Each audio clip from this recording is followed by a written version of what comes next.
Hello everyone, welcome to today's episode of Showcase on Dark Souls 3. Now, it's the opposite of a light crossbow. A heavy crossbow. What's the point of a heavy crossbow? Well, to shoot heavier bolts or put more tension on them. You know, cause more damage. Even though a light crossbow will cause plenty of damage, the heavy crossbow will cause more. Cause it's heavy. Yeah, I got nothing for this. You can really tell I don't write scripts for these things. Description of this weapon reads, a large, powerful crossbow must be ready before firing. Bolts must be equipped in order to use the crossbow. Up to 2 kind of bolts can be equipped at a time, yada yada. Tutorial, these can be switched as necessary. Yeah, nothing new there. Pretty much just the only difference between this light crossbow and the heavy one, well, one's heavier and more powerful. Even the skill's the same, the tackle.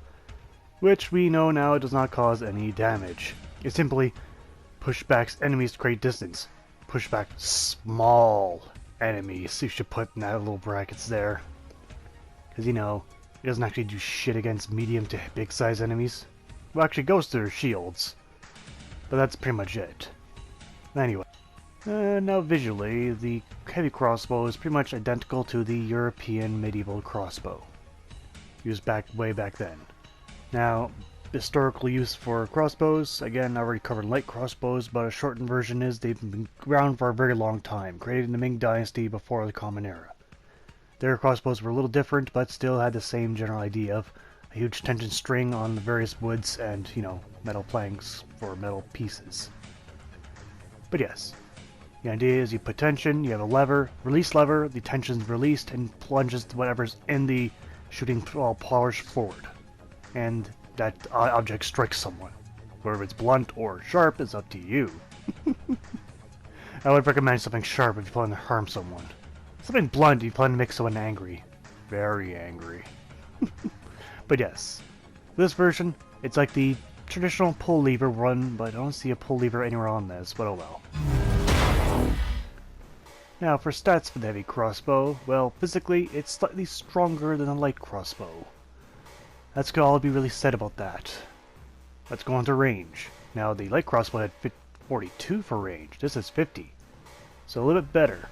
Similar how the short bow and the long bow kind of constitute each other. This one is kind of like the long bow for the short bow for light crossbow. You get the idea. Anyway, it's still no bonus for any crossbows. We go on the tree requirements. But we need 14 strength and 8 dexterity. Alright, so yes, since it is somewhat heavier, you need more strength. And then we have the tackle, which takes 7 FP, which is very little. Not particularly helpful not much either. And the weight of the weapon is 4.5. For being heavy, it's not truly that heavy compared to a lot of things out there. But oh well. You can still use it with one hand. Let's move on to the animation and range, which is very few animations, just loading and firing, which is the same speed from a light crossbow. And, of course, you can use different bolts, but oh well. We can also have the tackle here, which is relatively quick, but not particularly that helpful, as we found out. Now onto the range. Again, bothers me how they use the same numbers when they don't clearly use the same range. You can see here that I have a light drop. Around 1.5 to 2 feet drop. The longbow wouldn't have a drop in that range. When we go to the far end, where you normally fire the longbow, we can see you get a meter to 1.5 meters drop. Where the longbow, we only have 1 foot or 2. So again, bad numbering. Regardless of numbers, let's go on to the upgrade. The heavy crossbow, which will use Titanite shards. And of course, it's just a straight upgrade. But we do get 18 points per upgrade, so it's sort of like a traditional one in terms of damage-wise. It's just as strong as a bow and arrow if you come down to it in terms of bonus. But the downside is there's no scaling with this. The straight upgrade. But oh well. So we see we got plenty of damage in the end. We got 216. Nope, 234. Excellent. Plenty of damage. And for this review, I'll be using the standard bolt. I'm not using wooden bolts, just a standard one. You know, the one everyone uses. Now, in terms of performance, well, it's a little hard to perform with crossbows, because again, they may have a fast firing mechanism, but they do have to reload. The headshot was okay. Of course I would miss. I wish the projectile would fly a bit faster than bow and arrows. But oh well. Now, in terms of loading and firing, sure I do have to reload, but at least the firing is very quick. Where the bow and arrow is all one animation, the crossbow is separated into two. So I can reload it and choose not to fire it at that exact moment. As you see there, I've loaded, rolled, and then safely shot at a distance, where a bow and arrow has to all do in one, making it pretty difficult. Now, other than cheesing enemies to death like that, doesn't look nearly as funny with all the long arrows sticking out of them like a porcupine. But oh well. How many headshots does it take to drop one of these guys? Let's see. Miss. I'm a grade A shot. Top of my line. Okay, 2 hits. 2 headshots to drop on these guys. Now I'll demonstrate again that the tackle will stun these guys, as you can see there. However, it will not work anyone bigger than him. Not the Gorgal, not those Cathedral Knights, not even the Black Knight, who's just slightly bigger than them. Those, deacons, that's what they're called. So yeah. Now again, I'll demonstrate that the tackle can in fact go through shields. Providing that I can do it easily, that is. Okay, now there. Yeah, using a crossbow at this range is always such a bad idea. Not to mention you're supposed to really use it offhand. And you're, not really intentionally supposed to use it. So there I easily got through, but I won't cheese with my sword this time. I'll just run like a little bitch.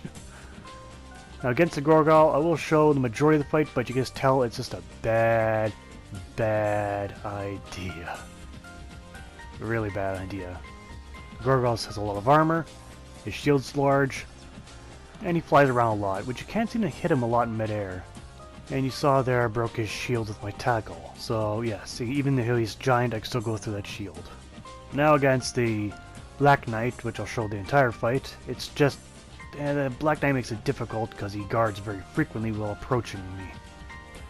But with proper dodging, he's not impossible to kill, but still the crossbow is still not really that dependent. It still needs to be adjacent with another weapon.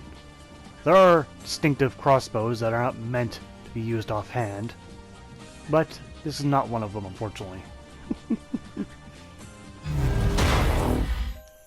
Let's move on to the pros and cons of the Heavy Crossbow. Okay, on the pros, it has greater range than the Light Crossbow. Yes, we're doing a direct comparison because that's pretty much what this is about now. It has more damage than the Light Crossbow.